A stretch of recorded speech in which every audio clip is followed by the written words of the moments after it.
Ça a été difficile et ce sera toujours difficile de discuter avec une représentation des musulmans parce qu'elle n'existe pas.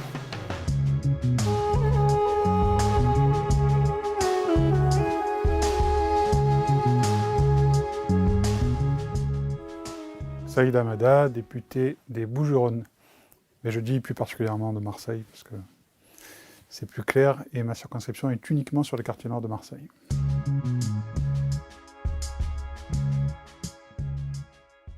Islam de France, islam en France, bon, c'est un vrai débat.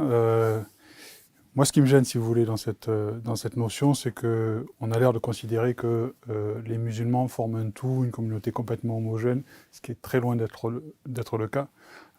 Et donc, je ne sais pas définir, très honnêtement, l'islam de France. Il faudrait déjà que je sache définir ce qu'est l'islam pour les musulmans. C'est très différent. Et puis après, éventuellement, partir sur une définition islam de France. Mais en tout cas, l'idée qui sous-tend un peu ça, c'est de dire qu'on peut être français et musulman. Et que, comme dans beaucoup de pays, lorsque les musulmans sont arrivés dans un pays, ils se sont adaptés à la culture locale, aux us, aux coutumes. Et donc forcément, en France, et on le voit d'ailleurs, les musulmans s'adaptent et dans leur très grande majorité respectent les lois de la République et c'est une bonne chose.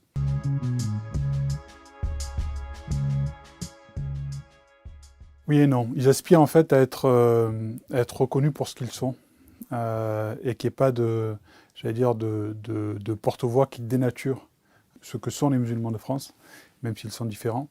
Donc ils aspirent tout simplement à exister en tant que Français à part entière, mais Français à qui on reconnaît le fait de croire ou de ne pas croire, et en l'occurrence le fait d'être musulman. Donc ça c'est leur aspiration profonde. Pas vraiment un besoin de structuration. Il n'y a pas de clergé en islam et il n'y en aura jamais.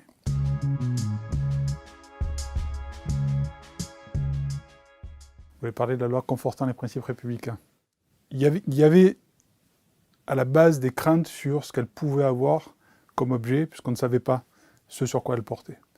Moi, ce que j'observe depuis que le texte est sorti en Conseil des ministres, c'est que je n'entends plus ces inquiétudes de la part des musulmans. C'est-à-dire que la séquence a été d'abord très bien gérée sur la forme, par le gouvernement, ensuite, lors des débats et des auditions qu'on a pu avoir en commission spéciale, mais surtout le texte en lui-même n'est pas un texte qui stigmatise les musulmans. Et donc évidemment, tout le monde attendait de savoir quel était ce texte, et au final, on a été rassuré sur le fond du texte, qui n'est absolument pas un texte anti-musulman.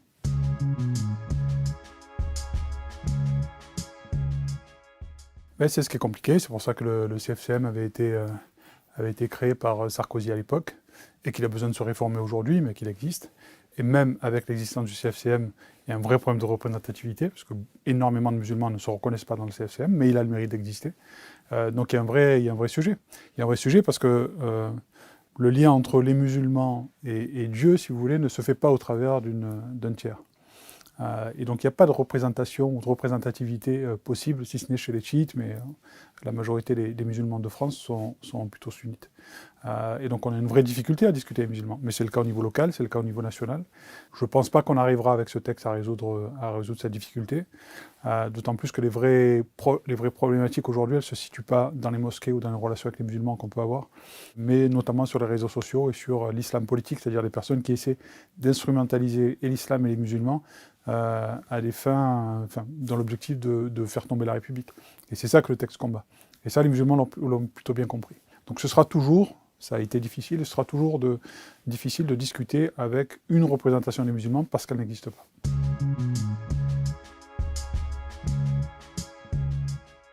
Le fait de ne pas avoir de clergé fait que ceux qui ont une science, on va appeler ça comme ça, religieuse en l'occurrence, sont plus écoutés que les autres. Ça ne veut pas dire qu'il n'y a pas de structuration dans l'islam. Il y a les imams évidemment, mais il peut y avoir des enseignants, il peut y avoir les personnes qui ont étudié, etc., qui ont une parole qui porte.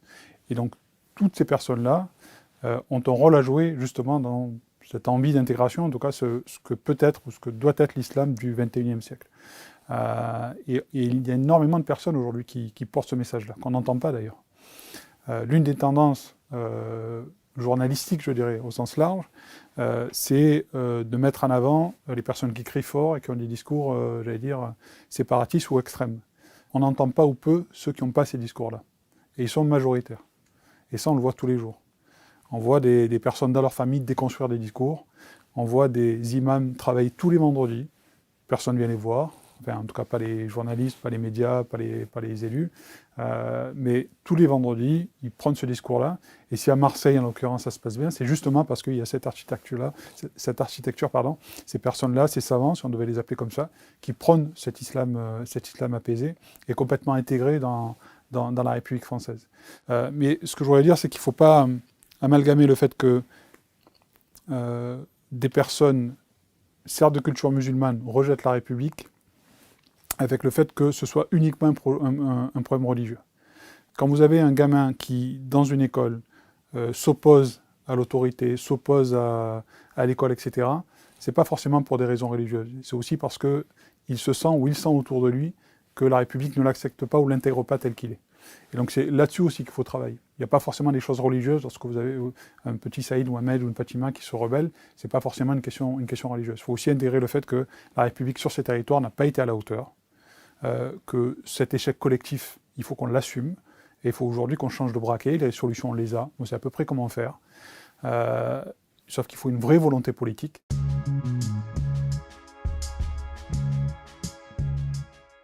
Il est infime, et en même temps je ne suis pas très objectif parce que, bon, d'abord je ne suis pas ministre de l'Intérieur, donc ce serait compliqué de voler des chiffres, dire exactement quelle est la situation au niveau national. Moi je vais vous parler de Marseille. Moi je constate qu'à Marseille on a quand même beaucoup de Français de confession musulmane, et qu'on n'a pas eu d'actes terroristes perpétrés par des Marseillais. Et donc, on sent des velléités de personnes qui souhaitent remplacer la République. Mais pourquoi? Parce qu'elle est absente. Le président le disait très bien d'ailleurs, le mal est en nous et ce séparatisme, on l'a aussi construit. C'est-à-dire que lorsque la République recule, lorsque la valeur de la République recule dans ces territoires, elle est remplacée. Alors elle est remplacée par les trafiquants de drogue, à certains endroits. Elle est remplacée par des religieux radicalisés, en tout cas qui prônent un islam politique, mais en tout cas la nature horreur du vide. Et donc à partir du moment où la République revient, cet islam politique recule. Et donc c'est l'un des objets de ce texte notamment, même s'il faut évidemment travailler sur la question de l'égalité des chances et du fait que la République doit retourner sur ces territoires. Mais la vraie question aujourd'hui, et ce texte est l'une des briques, c'est comment est-ce qu'on construit un discours de cohésion nationale entre les Français et comment est-ce qu'on fait ressentir à tous les Français qui sont Français à part entière, qu'ils appartiennent à ce pays. Moi, je suis élu sur un territoire où, pour la petite histoire, pendant la période de Gilets jaunes, on me demandait est-ce que tu as des problèmes ou des problématiques avec les Gilets jaunes? Je me dis, moi, j'en ai aucune. Parce que dans mon territoire, ils ne se sentent pas français. Ce n'est pas leur sujet, si vous voulez. Et donc, je n'ai eu absolument aucun problème avec les Gilets jaunes.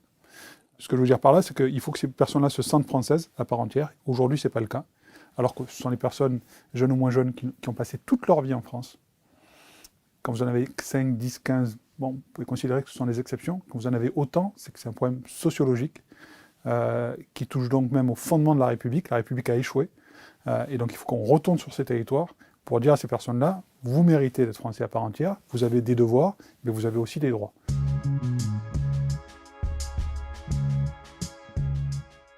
Si on regarde le sens de l'histoire, d'abord partout où les musulmans sont arrivés dans un pays, les choses se sont relativement bien passées avec le temps, et c'est ce qui se passe aussi en France.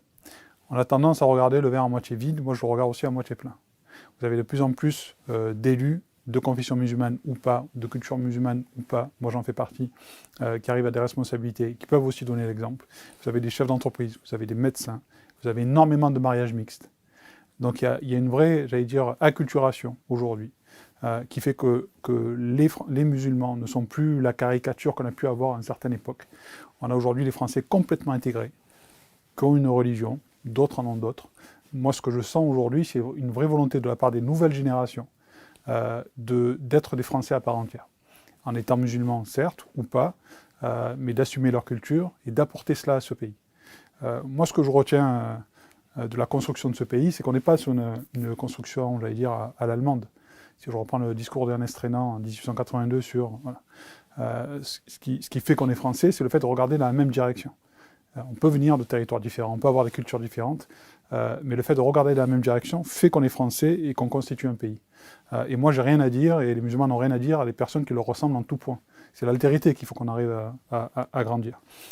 Et c'est ça que les musulmans peuvent apportent, et de plus en plus de personnes aujourd'hui le comprennent. Encore faut-il que cette envie d'intégration reçoive de la part des Français cette envie aussi d'intégrer, et il faut travailler du coup sur les deux aspects.